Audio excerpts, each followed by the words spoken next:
একটি জঙ্গলে একটি নদী ছিল, ওই নদীতে একটা ভদ্র কুমির থাকত আর পাশের গাছে একটা খুব চালাক বানর থাকত।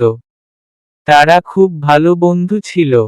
প্রতিদিন বানরটি কুমিরের জন্য কিছু রসালো আপেল তাকে দিত খাবার জন্য। বিকেলে কুমিরটি পুকুরের মাঝখানে সাঁতার কেটে বানরের জন্য কিছু মাছ তুলে দিত। একদিন কুমিরটি তার স্ত্রীকে বানরের কথা বলল। সে লোভী হয়ে বানরটিকে খেতে চাইল।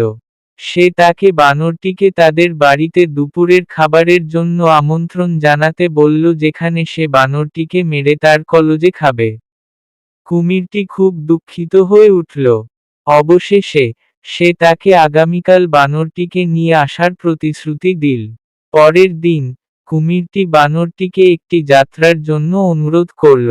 বানর বলল, কোথায় যাব আমি? কুমির বলল, আমার বাড়ি।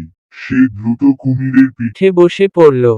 কুমিরটি তাকে বলল যে সে তার স্ত্রীকে প্রতিশ্রুতি দিয়েছে যে সে তাকে দুপুরের খাবার হিসেবে নিয়ে আসবে। চালাক বানরটি কুমিরকে বলল যে সে আপেল গাছে রেখে তার কলজে রেখে গেছে। দয়ালু কুমিরটি সাঁতরে গাছের কাছে ফিরে এলো। তারা ফিরে আসার সাথে সাথে বানরটি কুমিরের পিঠ থেকে লাফিয়ে পড়ে এবং দরিদ্র কুমিরটিকে পিছনে ফেলে জঙ্গলে চলে গেল।